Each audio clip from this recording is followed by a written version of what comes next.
Hello everyone, my name's Adam Holloway. I'm the author of Nobly Done, the story of 11 young men from my family who fought in the Great War. I've written this story in a narrative style so that it's not just for people who enjoy military history, but also for people who enjoy a good story. And I thought in these trying times that we're experiencing, and the end date is unknown, that there will be a number of people who might like to enjoy this book but can't get to the library now that they're closed, and perhaps may not be able to afford a copy. And if you're like me, you might not enjoy reading ebook versions of books. So I thought perhaps, why don't we get a bit old-fashioned and I read the book to you, chapter by chapter. So hopefully you can join in with me as we experience the Australians in the Great War, from the first shots of Gallipoli to the last battles on the Hindenburg Line. Get your favourite chair, grab a coffee and relax as I read you Duty Nobly Done. Right, I hope you're comfortable. Before we kick on with the introduction, I just thought I might say firstly that I'm very grateful to Big Sky Publishing for believing in not only me but the story of my family in the First World War. The 11 young men at the centre of this story are my great-grandfather, his 2 brothers and 8 cousins. And I wanted to share their stories with people because not only is it important to my family, but it's important to others who had relatives who fought in the First World War and may have no idea what they went through. And because of the way I've written this book and the experiences of these young men, that anyone who had a relative who fought in the First World War can put their person in, their soldier into these situations and know exactly what they went through. So I hope that people realise that this book is not so much about my family specifically, but it's a story for all Australian soldiers who fought in the First World War. So with that in mind, I hope that that will add to your enjoyment of the book and your understanding of what these young men went through. Thank you.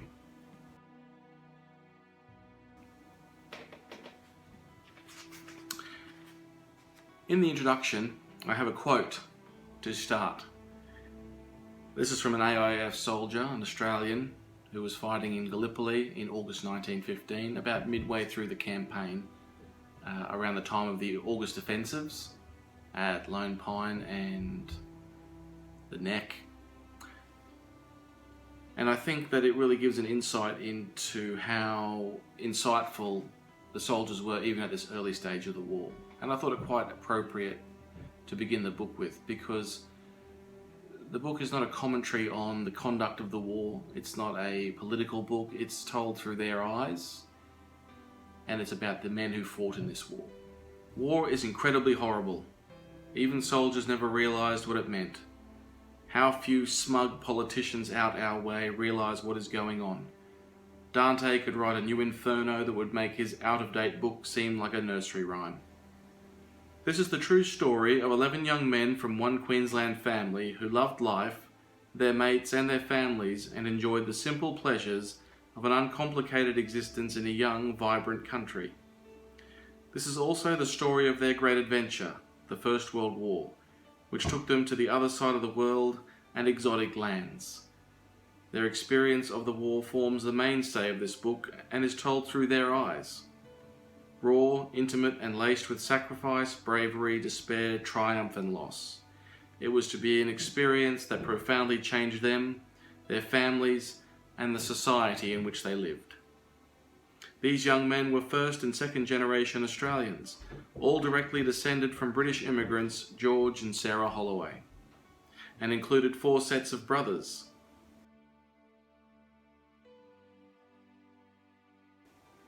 Seven of these men bore the surname Holloway, and together with their maternal cousins, the Brooks brothers and the Miscamble twins, they would fight in some of the most decisive battles of the war. All had been raised to believe that not only were king and empire worth fighting for, they were worth dying for. Volunteers to a man, they left their homes in Roma, Inglewood, and the burgeoning city of Brisbane. They left fathers, mothers, wives, brothers, sisters, and friends. They left their jobs as bank clerks, railway firemen, stockmen, labourers, photographers, plumbers, and coach builders to answer the call of empire and fight in a conflict some 12,000 miles from home. They were not spurred by the desire to kill their fellow man, but rather by a sense of duty, and because their mates were also enlisting. For many, this was reason enough. This story brings to life the experiences of these 11 men as they are confronted with the reality of war.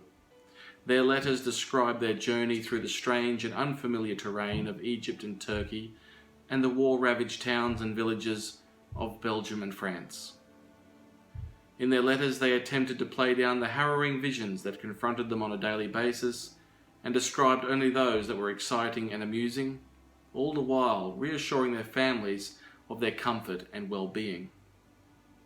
Letters were the only link, however tenuous, between hell on earth and the distant memory that was home. These letters also played their part in demonstrating how strong the concepts of duty, family and mateship were in each and every one of them.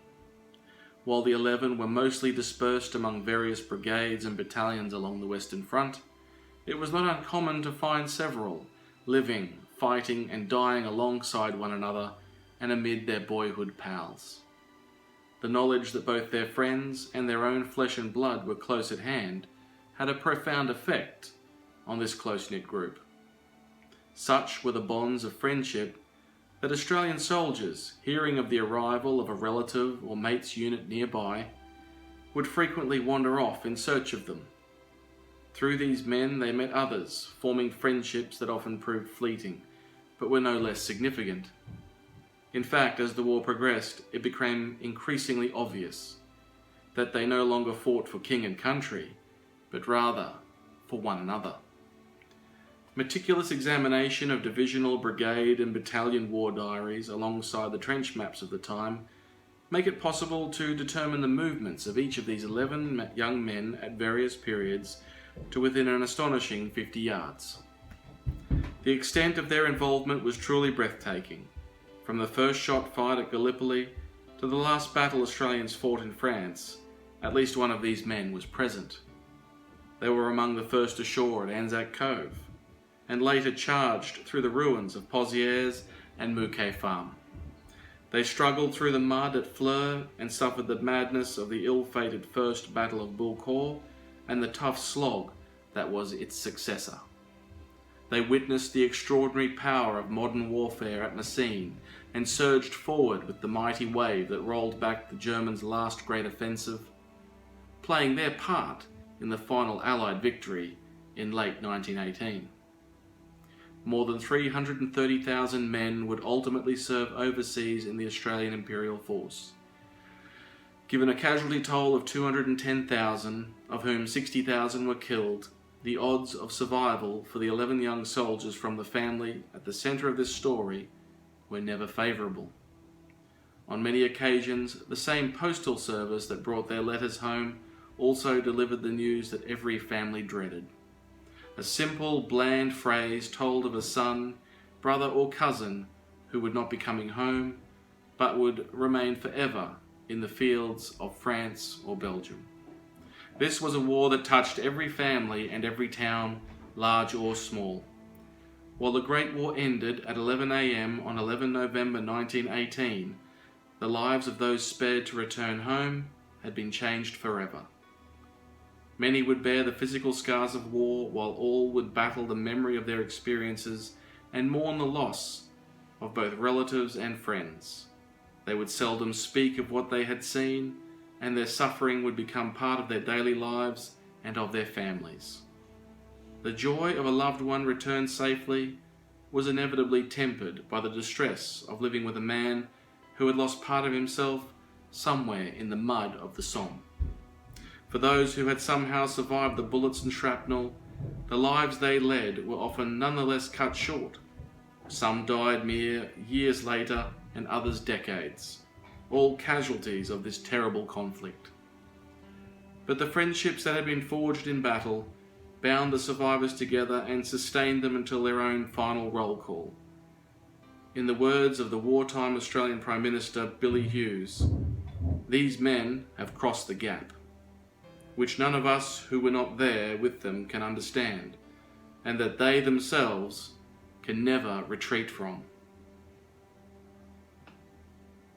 They were brothers, cousins, husbands, fathers, and sons. They were mates. This is their story of duty nobly done. Thank you, and I hope you can join me for Chapter 1 soon.